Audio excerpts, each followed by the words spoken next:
Bonjour à tous, c'est Galastix et aujourd'hui encore une nouvelle extension d'Arakan Wars. Il s'agit de Traînée de Cendres.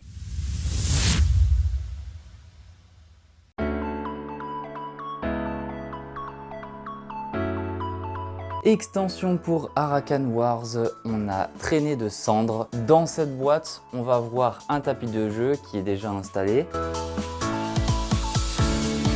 On va voir aussi de nouvelles cartes qui sont en foil en plus. Donc voici par exemple on a le chevalier gris, on peut voir la brillante, c'est magnifique. On a aussi Cathanolite, on a maître d'Arakan, armure du crépuscule, carriole pestilentielle et hydre instable. Donc vraiment de très bonnes cartes qui coûtent cher par contre. En points, elles sont assez gourmandes. Ensuite on a les cartes terrain qui sont une vraie nouveauté. On a terrain glissant, marée, lave, cave, position surélevée, colline de pierre fantôme, terre maudite et chaosphère, et on va expliquer comment on les utilise. Pour jouer l'extension, on commence par choisir notre faction. Donc on choisit un deck rouge pour une personne et un deck gris pour une autre personne. L'espace de jeu est préparé, on a déjà mis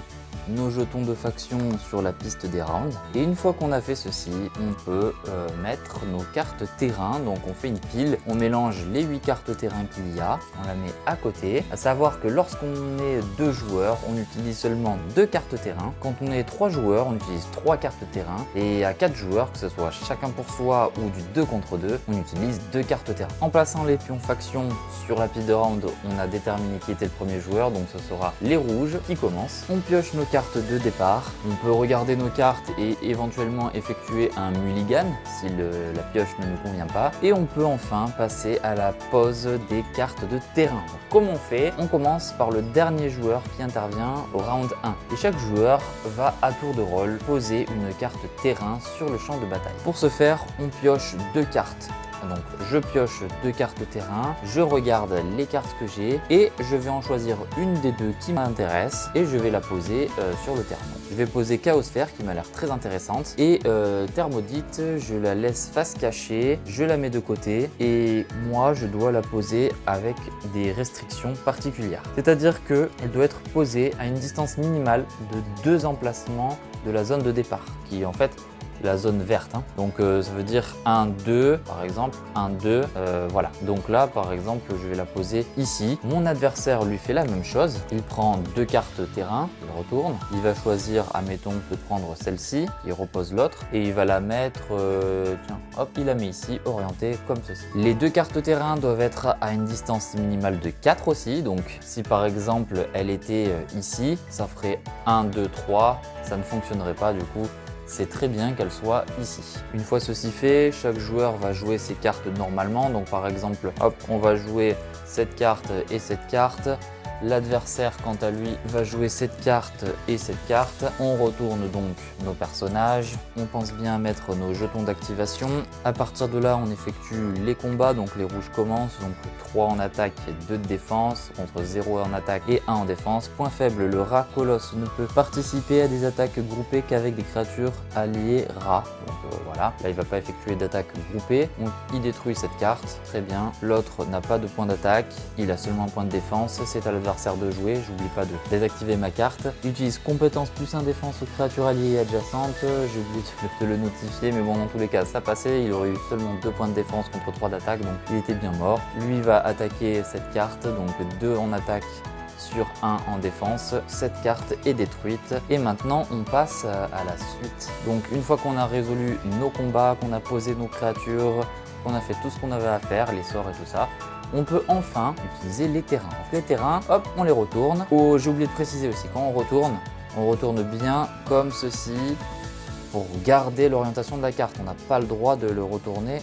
dans ce sens. Parce que là, eh ben, la carte serait mal orientée. Ici, on voit que quand on pose à l'endroit, on a la barre rouge en bas et la barre marron en haut. Si je le pose comme ceci, on a bien la barre rouge en bas et la marron en haut. En revanche, si on fait comme ceci, ça inverse et du coup ça c'est interdit. Donc on retourne bien dans le bon sens notre carte telle qu'elle a été choisie au départ, hein, parce qu'on choisit de la poser au début et on ne sait pas trop ce qui peut se passer ensuite. Après, on va expliquer comment ça se passe si on a joué un peu plus. Voilà, je vais mettre un peu plus de cartes ici. Maintenant, comment ça se passe? Eh bien, c'est très simple. On applique les effets aux endroits indiqués. Donc là, ça touche les créatures adjacentes à droite, les créatures adjacentes en haut et là, les créatures adjacentes en dessous. Donc là, on obtient des bonus.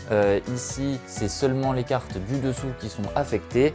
Il existe un autre type de carte terrain.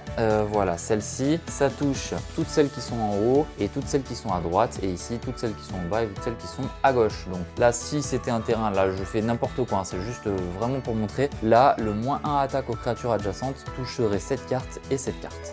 Cette carte ne serait pas touchée par contre. Les spécificités des cartes terrain. Si on a une carte terrain, elle neutralise l'emplacement sur laquelle elle est posée. Donc par exemple, moi, si je voulais jouer un Rakolos ici, je ne pourrais pas parce qu'il y a le terrain. Je suis obligé de la poser. Bah là, je peux pas. Donc je pourrais la poser seulement ici ou ici dans ce cas-là. Elles sont aussi infranchissables. Par exemple, si dans cette configuration-là, cette carte voulait se positionner là parce qu'elle a mouvement 2, faire 1 et 2 serait impossible. Alors on ne franchit pas un terrain. Par contre, on peut la contourner 1 et 2 comme ceci, pas de souci. Le problème c'est qu'il faut qu'elle finisse adjacente à une carte et là ce n'est pas le cas, donc elle pourrait faire seulement 1, là ça fonctionnerait. Elles ne sont ni des cartes alliées ni des cartes ennemies et pour qu'un joueur puisse poser ou déplacer une carte alliée adjacente à une carte terrain, il doit avoir respecté les règles de pose ou de déplacement. Elles ne peuvent être ni défaussées, ni détruites, ni déplacées. Et enfin, l'effet du terrain est actif au moment même où elle a été retournée et ça durera jusqu'à la fin de la partie. Et c'est le moment de se dire à la prochaine, ciao ciao.